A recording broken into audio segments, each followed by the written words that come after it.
이사야 65장 13절에서 25절까지의 말씀입니다. 아멘의 하나님이라는 제목으로 함께 말씀 살펴보도록 하겠습니다.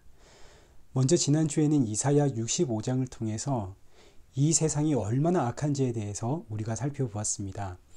여기 2절의 말씀처럼 하나님은 종일 자기의 손을 펴서 자기 백성들을 부르십니다. 여기서 자기 백성이란 이스라엘 민족을 뜻하죠. 이스라엘 민족은 온 백성을 대표하는 제사장으로서의 민족입니다.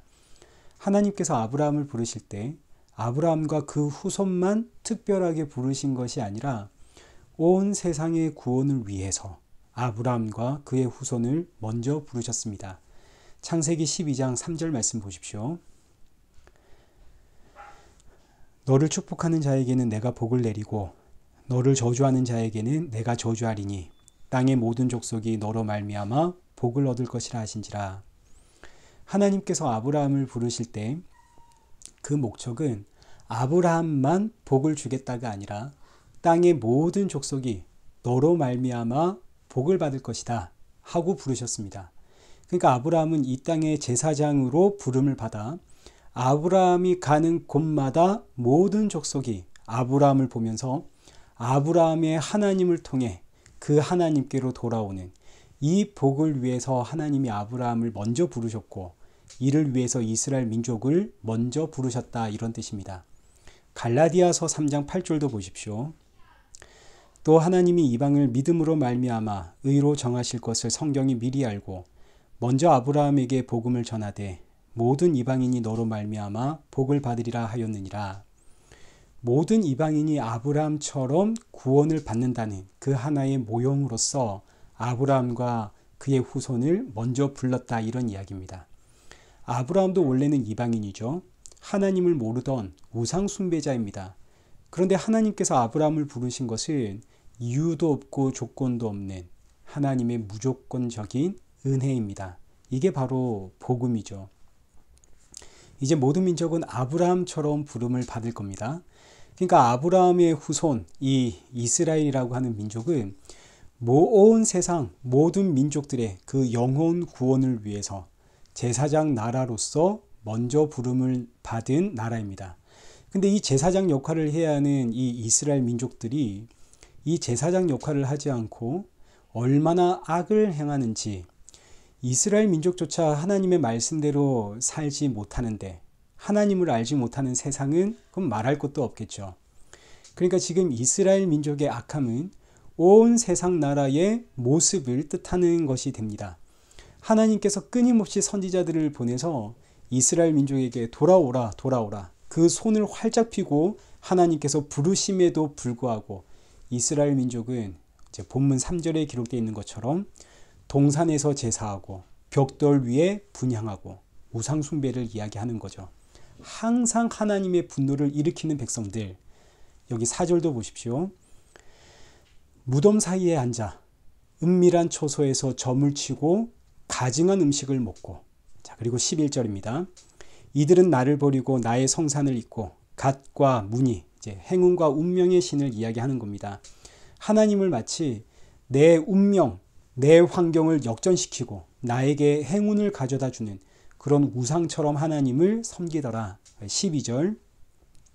하나님의 부르심에는 응답도 하지 않더라. 자기 좋을 대로 살더라. 그러니까 지금 이스라엘 민족은 심판받을 이유가 충분하다 못해 넘치고 이스라엘이 이런 심판을 받는다면 세상 나라는 말할 것도 없다 하는 것이 본문의 이야기입니다. 그러나 앞서 살펴보았듯이 이 아브라함을 통해서 구원은 하나님의 은혜라는 것을 보았습니다. 행위가 아닙니다. 세상은 말할 것도 없고 하나님께서 부르신 이스라엘 민족조차 하나님 말씀대로 살지를 못하고 세상보다 더 세상같이 더 악한 모습으로 살아가는 인생들입니다. 하나님의 긍휼과 자비와 그 용서가 아니면 절대로 구원받을 수 없는 이들이죠. 그래서 하나님은 아브라함에게 약속하신 것처럼 오직 내가 은혜로 구원하는 것이다. 이게 오늘 본문의 내용입니다. 행위로 하자면 구원받을 인생이 아무도 없습니다. 구약 성경은 이걸 우리에게 가르쳐주는 성경입니다. 하나님께서 율법을 주시고 이 율법을 지킴으로 구원을 받을 수 있는지 한번 해봐라. 결론은 구원받을 인생이 아무도 없더라. 그래서 구원은 하나님의 전적인 은혜더라. 이를 위해서 이제 9절 말씀 보십시오. 65장 전체의 결론이 9장입니다. 내가 야곱에게서 씨를 내며 내가 야곱에게서부터 씨를 보내주겠다. 그러니까 이 말씀은 하나님께서 아브라함을 부를 때부터 약속하신 것이고 더 올라가면 천지를 창조하기 전에 이미 계획된 내용입니다. 하나님이 한 씨를 보내서 천하에 복을 주겠다. 천하를 구원하겠다. 그러니까 하나님이 보내시는 이 씨가 복의 근원이 되고 생명이 되고 진리가 되고 구원이 되는 겁니다. 이 씨가 바로 예수 그리스도죠. 이 세상은 죄와 사망에 매여 구원의 방법이 없습니다. 도무지 구원이 방법이 없고 여기에는 율법을 받은 이스라엘 민족도 예외가 아닙니다. 그러나 하나님이 보내는 씨 예수 그리스도의 죽음으로 하나님의 백성들은 이제 구원을 받습니다. 예수 그리스도의 죽음으로 하나님의 백성들이 구원을 받는 거죠. 죄의 삭시 사망 아닙니까? 죽어야 하는 이 인생들 예수 그리스도가 대신 죽으심으로 이들이 받은 구원, 이 복음입니다. 자, 이때 중요한 것이 예수 그리스도의 죽음은 모든 민족과 모든 백성을 위한 것이 아니라는 사실입니다. 누구든지 주의 이름을 부르면 구원을 받습니다. 그러나 주의 이름을 부르는 자들은 하나님의 은혜가 임한 자들입니다. 하나님의 은혜가 임해야만 주의 이름을 부를 수 있는 거죠. 그러니까 오늘 저와 여러분이 주의 이름, 그 예수 그리스도의 이름을 부르며 찬양하며 그 예수님을 믿고 있다는 이야기는 하나님께서 먼저 나를 부르셨다는 이야기고 하나님의 은혜가 나에게 임했다는 뜻이고 우리가 하나님의 백성이라는 이야기입니다. 얼마나 귀하고 놀라운 은혜입니까? 복음 아닙니까? 하나님께서 우리를 불러주지 않았다면 우리는 모두 영원한 지옥 형벌 면할 수가 없습니다. 자, 여기서의 핵심은 아니 그러면 하나님은 누구는 부르고 누구는 안 불러주고 이거 불공평한 거 아닙니까? 이런 논쟁이라든지 어떤 원망과 불평 이게 핵심이 있는 것이 아니라 내가 얼마나 놀랍고 귀한 하나님의 은혜 아래에 있는가 이게 오늘 본문의 핵심입니다. 하나님께서 나를 불러주지 않았다면 나는 대체 어쩔 뻔했는가 이게 그 핵심입니다. 그래서 이어지는 13절부터는 하나님이 불러주신 백성과 하나님이 부르지 않은 백성들의 차이를 이야기합니다. 자, 여기서 다시 한번 말씀을 드리지만 이 말씀은 왜 누구는 부르고 누구는 안 불러주셨냐, 왜 누구는 택하고 누구는 안 택했느냐의 이야기가 아니라 내가 받은 구원이 얼마나 귀하고 놀랍고 복된 은혜인가를 알아라는 이야기입니다. 이게 오늘 본문의 핵심 메시지입니다. 자, 13절부터 보십시오. 이러므로 주 여호와께서 이와 같이 말씀하시니라. 보라, 나의 종들은 먹을 것이로되 너희는 줄일 것이니라. 보라, 나의 종들은 마실 것이로되 너희는 갈할 것이니라. 보라, 나의 종들은 기뻐할 것이로되 너희는 수치를 당할 것이니라. 자, 하나님께서 부르신 자들은 먹고 마시고 기뻐할 겁니다. 그러나 하나님이 부르지 않은 자들은 줄일 것이고 갈할 것이고 수치를 당할 겁니다. 이때 먹고 마시는 이야기는 이 땅의 양식 이야기하는 게 아닙니다.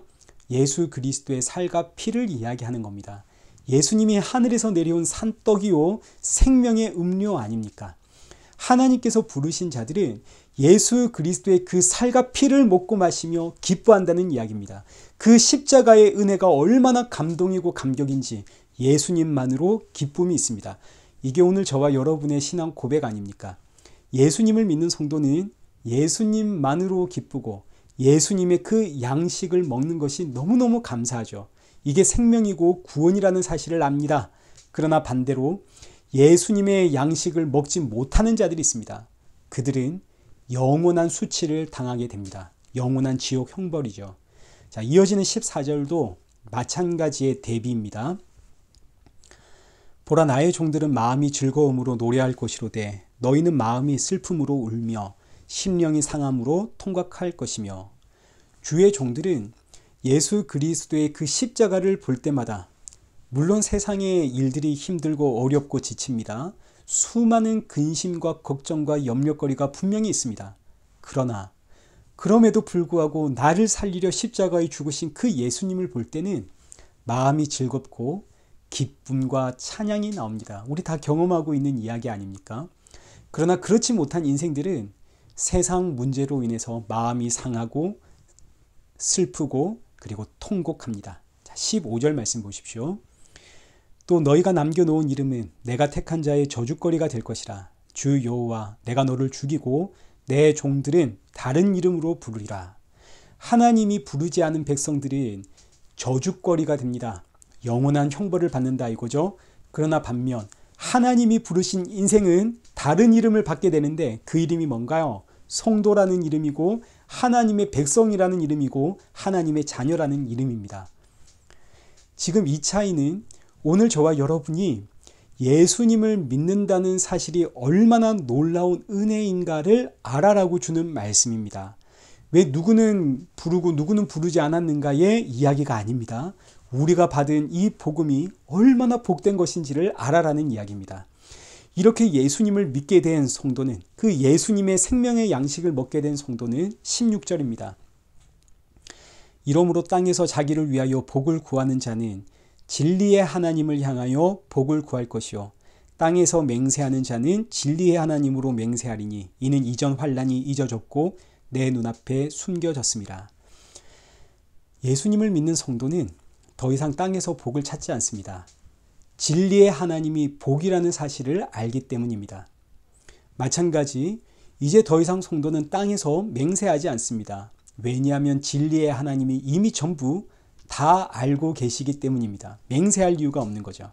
자, 여기서 진리의 하나님 할 때 진리라는 단어가 히브리어로 아멘입니다. 아멘의 하나님. 아멘의 하나님이 어떤 하나님인가? 요한계시록 3장 14절 말씀 보십시오. 예수님께서 7 교회에게 하시는 말씀입니다. 라우디게아 교회의 사자에게 편지해라. 아멘이시오 충성되고 참된 증인이시오 하나님의 창조의 근본이시니가 이르시되. 자, 여기서 아멘의 하나님이 나오죠. 아멘이요 충성되고 참된 증인이요 하나님의 근본이 되시는 분 누구의 이야기인가요? 예수님이십니다. 그러니까 아멘의 하나님은 곧 누구를 이야기하나요? 예수 그리스도. 아멘이라는 의미는 하나님의 약속은 하나님이 반드시 지켜낸다 이런 뜻입니다. 나는 내 약속을 지키는 하나님이다. 이게 아멘의 하나님이라는 뜻이고 이 아멘의 하나님이 바로 예수 그리스도입니다. 그럼 이게 무슨 이야기인가요?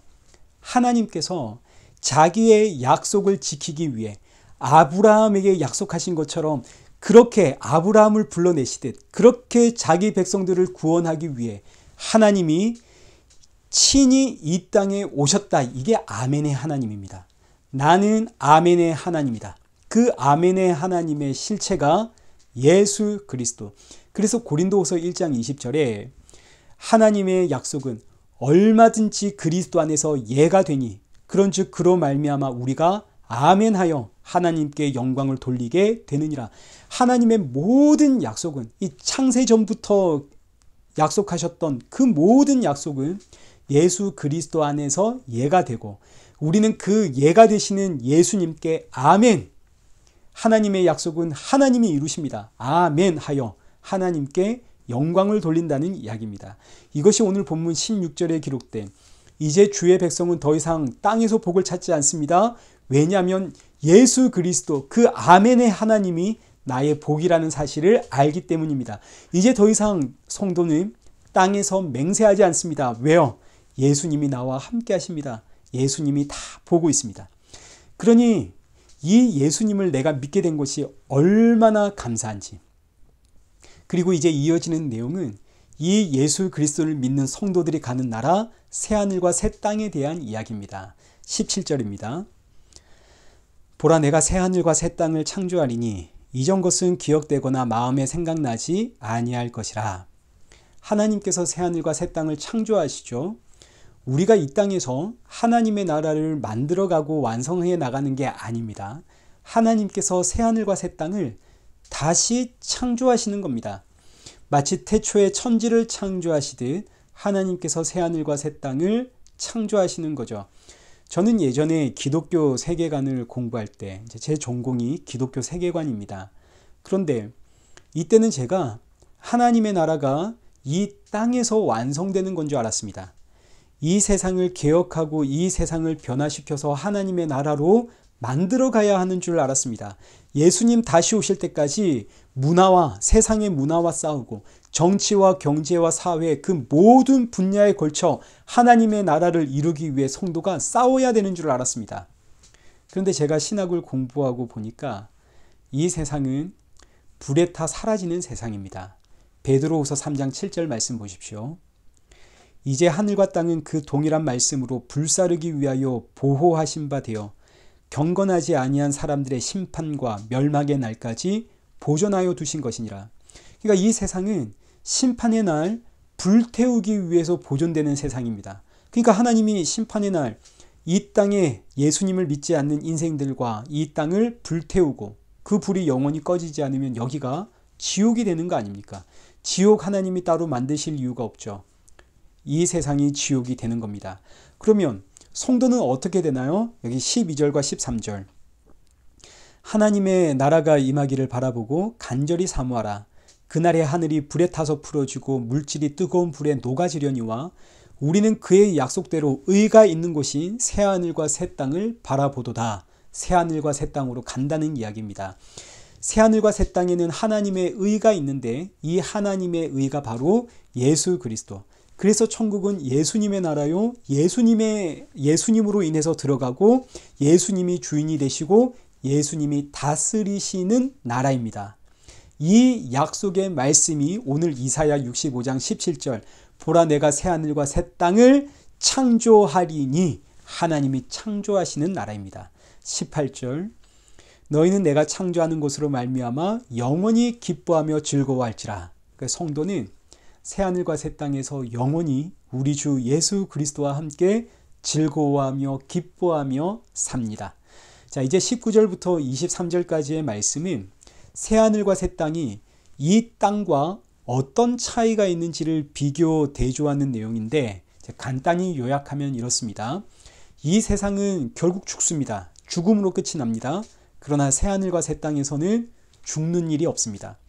이 땅에서는 집에 대한 문제, 땅에 대한 문제, 먹고 사는 문제, 사람들과의 관계 때문에 걱정과 근심과 염려가 그치지를 않습니다. 그러나 새하늘과 새 땅에는 그런 걱정과 근심이 없는 완전하고 완벽한 나라입니다. 그리고 결론이 25절입니다. 이리와 어린 양이 함께 먹을 것이며 사자가 소처럼 짚을 먹을 것이며 뱀은 흙을 양식으로 삼을 것이니 나의 성산에서는 해함도 없겠고 상함도 없으리라. 여호와께서 말씀하시니라. 이 말씀은 새하늘과 새 땅은 원래 하나님이 창조하신 세계의 완벽한 회복이다. 이런 이야기입니다. 원래 여러분 이 세상은 하나님이 창조하셨을 때의 이 세상은 약육강식의 세상이 아닙니다. 먹이 사슬이 있는 그런 세상이 아닙니다. 모든 짐승은 전부 풀을 먹으며 살았습니다. 창세기 1장 30절을 보십시오. 또 땅의 모든 짐승과 하늘의 모든 새와 생명이 있어 땅에 기는 모든 것에게는 내가 모든 풀을 먹을 거리로 주노라 하시니 그대로 되니라. 원래 이 땅의 모든 짐승은 땅의 풀을 먹으며 살았습니다. 그런데 지금처럼 먹고 먹히는 먹이 사슬이 존재하는 이유는 이 세상이 선악과 사건 이후로 하나님으로부터 끊어져 하나님의 저주 아래 놓였기 때문입니다. 하나님으로부터 끊어진 이 세상은 자기를 살리기 위해서 먹고 먹히는 지옥이 되었습니다. 그러나 새하늘과 새 땅은 원래의 이 모습을 완벽하게 회복해요. 이리가 어린 양과 함께 놀고 사자가 소처럼 짚을 먹으면서 사는 나라입니다. 그런데 예외가 하나 있습니다. 예외는 무엇인가? 뱀은 여전히 흙을 먹으며 삽니다. 여기서 뱀은 마귀 사탄을 뜻하고 하나님의 부르심을 받지 못한 인생을 이야기하는 겁니다. 창세기 3장 14절 말씀을 한번 보십시오. 여호와 하나님이 뱀에게 이르시되 내가 이렇게 하였으니 내가 모든 가축과 들의 모든 짐승보다 더욱 저주를 받아 배로 다니고 살아있는 동안 흙을 먹을지니라. 뱀이 흙을 먹게 된 이유는 아담과 하와를 뱀이 유혹했기 때문이고 그 결과 하나님의 저주를 받았기 때문입니다. 그런데 새하늘과 새 땅에 가도 뱀은 여전히 흙을 먹는다. 이 이야기는 새하늘과 새 땅에는 뱀이 존재할 자리가 없다는 이야기고, 동시에 새하늘과 새 땅이 영원한 것처럼 뱀과 그의 후손은 영원히 흙을 먹는 지옥 형벌을 받는다라는 이야기입니다. 여러분, 우리가 지옥에 들어가면 그걸로 끝나는 것이 아니라 영원히 지옥 형벌 속에서 사는 겁니다. 얼마나 무서운 이야기입니까? 그러니 한번 생각해 보십시오. 우리는 모두 뱀의 후손이었습니다. 죄와 사망에 매여 있는 인생이었습니다. 하나님의 영원한 형벌, 피할 방법이 없는 인생이죠. 새하늘과 새 땅에 갈 수가 없습니다. 그런데 세상에 이런 나를 아브라함처럼 이유도 없고 조건도 없이 하나님이 나를 찾아와 부르시고 예수 그리스도를 믿는 믿음을 넣어 주었습니다. 천국 백성 삼아 주셨고 하나님의 자녀 삼아 주셨으니 세상에 이 은혜가 얼마나 감사한지 말할 수가 없죠. 오늘 본문 이사야 65장은 하나님 왜 이렇게 하십니까? 왜 누구는 부르시고 누구는 부르지 않습니까? 왜 모두를 구원하지 않습니까? 이런 이야기가 아니라 오늘 우리가 받은 구원의 은혜가 얼마나 놀랍고 귀하고 복된 것인가를 확인시켜주는 말씀이고, 우리 안에 감동과 감격을 회복시켜주시는 말씀입니다. 얼마나 귀한 은혜인가요? 오늘 저와 여러분이 이 놀라운 구원의 은혜를 받아 오늘 이 하루를 살아가고 있습니다. 비록 지금 우리의 현실은 고통이고 어려움과 걱정과 근심과 염려가 있습니다. 저에게도 여러분이 모르시는 걱정과 근심과 염려가 있습니다. 늘 마음이 어렵고 힘듭니다. 그러나 내가 받은 구원을 묵상할 때는 기쁨이 나오고 찬송이 나옵니다. 예배 시간이 즐겁고 행복한 이유는 그 시간이나마 예수 그리스도의 십자가를 묵상하며 세상 걱정 근심을 떨쳐낼 수 있으니 얼마나 감사한지, 그리고 돌아서면 이 현실에 돌아오면 이 예수님의 구원의 은혜 잊어버리지 않기 위해 늘 기도하고, 걸어가면서도 기도하고, 사람과의 만남 속에서도 기도하고, 이 구원의 감격을 잃어버리지 않게 하여 주옵소서. 저와 여러분의 기도 제목 아닙니까? 우리 다 그렇게 기도하며 살아가고 계시죠? 영죽을 내가 예수 그리스도의 십자가의 은혜로 하나님의 백성이 되었고 자녀 되었습니다. 이 무슨 은혜인지. 그래서 성도는 날마다 그 구원의 은혜를 묵상하며 감사하며 감격하며 그날이 속히 오기를 사모하며 삽니다. 사랑하는 성도 여러분, 저와 여러분의 믿음과 신앙이 얼마나 귀하고 복된 은혜인지를 잊지 마십시오. 날마다 주신 은혜, 그 십자가의 예수 그리스도 안에서 감격하시고 기뻐하고 감사하며 살아가는 그런 저와 여러분 되시기를 축원합니다.